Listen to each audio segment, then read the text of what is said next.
अस्सलाम वालेकुम गाइस।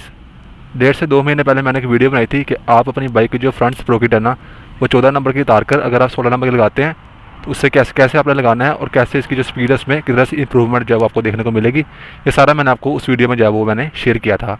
अब इसको तकरीबन मैंने 1.5 से 2 महीना चलाया है, तो मुझे यहाँ पर इसका एक और बड़ा ही अच्छा बेनिफिट जो है वो देखने को मिला है। खास तौर पर जो लोग जाते हैं ना, लॉन्ग टूर पर जाते हैं, जिनका रोजाना का 40 से 50 किलोमीटर उन्होंने बाइक चलानी होती है किसी भी सीधे रोड पे, तो उनके लिए ये बड़ा बेनिफिट है। क्या फ़ायदा मुझे देखने को मिला है वो भी हम यहाँ पर डिस्कस करेंगे, और इसके अलावा बहुत सारे लोगों के कुछ सवाल थे वो भी मैं यहाँ पर डिस्कस करूँगा। ठीक है, तो ये सिर्फ मैंने आपको दिखाने के लिए ये खोली है। तो ये देखिए, आप यहाँ पर अगर गौर करें तो ये इसमें बड़ी गाड़ी लगी हुई है। ठीक है, आपको शायद नज़र ना आ रही हो, वही 16 नंबर की, सिर्फ मैंने दिखाने के लिए आपको ये मैंने खोला है। तो सबसे पहले कुछ लोगों के क्वेश्चन थे वो यहाँ पर मैं क्लियर करता हूँ। बहुत सारे लोगों ने कहा कि सर ये हमने ला कर लगाई है तो हमारी बाइक में से हल्की सी चैन की नॉइस आती है। तो चूंकि ये लोकल क्वालिटी की बनी होती है, इसके ऊपर कोई राइडिंग वगैरह नहीं होती, तो आपको समझ लगती नहीं कौन सी साइड सीधी है कौन सी साइड उल्टी है।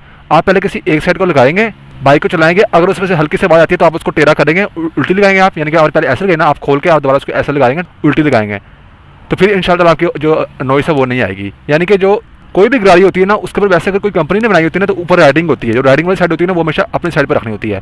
लेकिन ये बनी होती है लोकल, इसमें राइडिंग वाली साइड ही नहीं होती।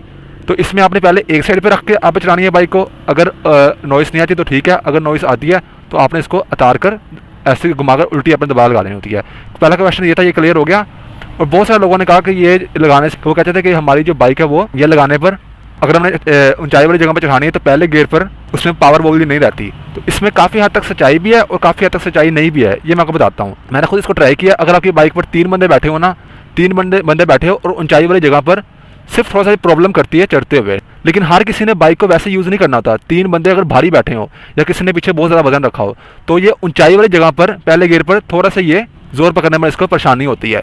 लेकिन हर कोई अपनी बाइक को इस तरीके से यूज़ नहीं करता। बहुत सारे लोग होते हैं, उन्होंने 2-3 बंदे बैठ के उन्होंने नॉर्मल रोड पे जाना होता है, या बहुत सारे लोग होते हैं जिन्होंने रोजाना का 40 से 50 किलोमीटर लंबा तय करना होता है। तो ये बड़ी गाड़ी लगाने से होता क्या है कि आपकी बाइक के गियर लंबे होते हैं। अगर आपने ये गाड़ी लगाई है तो फिर सार की स्पीड वो बिल्कुल स्मूथ चलती है लो आरपीएम पे, जिससे आपकी बाइक गर्म नहीं होती। जो सबसे बड़ा बेनिफिट जो मैंने बताना था ना, जो मैंने वीडियो शुरू में कहा था, वो सबसे बड़ा बेनिफिट मुझे ये देखने को मिला है जो मैं एक्सपेक्ट नहीं कर रहा था यहाँ से, कि मेरी बाइक ने हीट अप होना बिल्कुल बंद कर दिया। क्योंकि मैं भी ज़्यादा लोगों को बैठा के बाइक नहीं चलाता, सिंपल अकेला आदमी होता हूँ, अकेला मैंने चलानी होती है लॉन्ग राइड पे, जिससे मुझे गर्म बाइक बिल्कुल नहीं हुई। और माइलेज की जहाँ तक बात है ना, देखिए फ्रेंड, जब हम आल्टर गाड़ी लगाते हैं ना, तो बहुत सारे लोग इसको लगाते हैं बहुत ज़्यादा स्पीड पे चलाने के लिए, तो उनको तो एवरेज उल्टा जो है वो कम मिलेगी। लेकिन अगर आप इसको लगाते हैं और आपने नॉर्मल बाइक चलानी होती है, तो आपको पहले से ज़्यादा अच्छी एवरेज, थोड़ी सी अच्छी एवरेज देखने को मिलेगी। इतनी ज़्यादा भी नहीं, लाइक 1 से 2 किलोमीटर। लेकिन हाँ, बाइक अभी गर्म नहीं होगी, क्योंकि वो सार की स्पीड पर अगर आपने चलानी है तो सार की स्पीड पर वो ज़्यादा हाई आरपीएम पर जाएगी नहीं।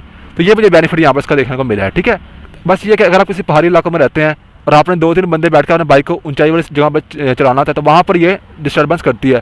अगर डिस्टर्बेंस करती भी है तो आप इसको उतार के तो बड़ा वो लगा लें, एटलीस्ट आप ट्राई लाजमी करें। तो अब मैं इसको बंद करता हूँ, थोड़ा सा हम इसको बाइक को चलाते भी हैं।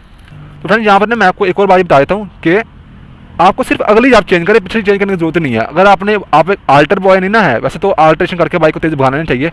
आपने जस्ट आपको थोड़ी सी बाइक जो है वो गियर आप थोड़े से लंबे करने हैं, तो उसके लिए 14 नंबर हटा के 16 नंबर के लगा दें बस। आप पिछली आपको चेंज करने की जरूरत नहीं है, यही इनफ होनी है।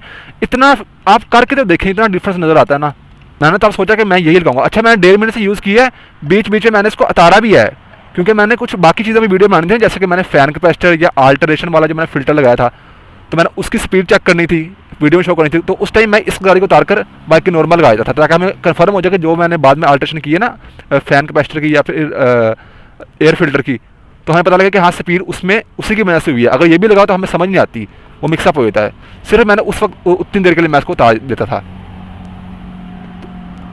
तो ये रखें,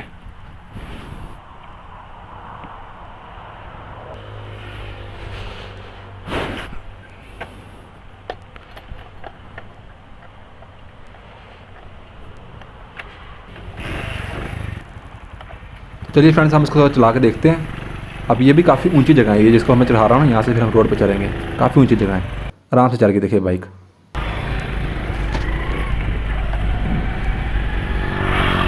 तो फ्रेंड्स, ये देखिए मेरी बाइक चल रही है, बिल्कुल स्मूथ चल रही है। देखिए कितनी स्पीड है, आप देख लें। तीसरा गियर है, ये चौथा गियर में लगाता हूँ, बिल्कुल रिलैक्स चल रही है। इतना मज़ा करती है ना ये बाइक। बस आपको थोड़ी सी, जब आप 3 बंदे बैठे हो तो आपको हल्का सा फील होता है कि यार ऊंचाई पे ना थोड़ा सा ये तंग करती है। लेकिन अगर आप 3 बंदे बैठे होंगे और काफ़ी ज़्यादा ऊंचाई वाली जगह पर होगी, वो भी शुरू में पहले गियर में करेगी थोड़ी सी, उसके बाद जब आप ऐसा गियर शिफ्ट करेंगे तो वो ठीक हो जाएगी। तो लेकिन हर किसी ने इतने काम को यूज़ नहीं करनी होती। बहुत सारे लोग होते हैं वो यार उन्होंने बस नॉर्मल अपने काफ़ी लंबा उनका एक शहर से दूसरे शहर तक का रास्ता होता है, तो उन्होंने अकेले जाना होता है, ठीक है, और बाइक को रखना था 60 या 70 की स्पीड पे, तो उनके लिए बड़ा बेनिफिट करेगी। आपको माइलेज थोड़ी सी अच्छी मिलेगी, बाइक गर्म तो होगी नहीं और बिल्कुल स्मूथ। जब वाइब्रेशन नहीं करेगी तो आपको थकावट भी नहीं होगी। बहुत सारे बेनिफिट है ना इसके। आपने अपने हिसाब से बाइक को थोड़ा सा ऊपर नीचे आपको मॉडिफाई करना पड़ता है, ठीक है। अब देखिए कितनी सुबह स्मूथ चल रही है। मुझे आम 70, हालांकि ऐसी होंडा प्राइडर जो होती है ना वो इतनी स्पीड पे बहुत ही स्मूथ चलती है, लेकिन 70 होती है वो हमेशा 40 से 50 पे गियर मांगती होती है। पता नहीं क्या हाल है, चौथा गियर लगाता है, लेकिन ये लगाने से आपका वो वाला जो है मसला वो हल हो जाएगा। चौथा गियर देखिए ना स्कूल से मैं जा रहा हूँ। तो बस फ्रेंड यही थी आज की वीडियो। मेरा नाम है तैयब अजीज़। थैंक्स एंड अल्लाह हाफिज़।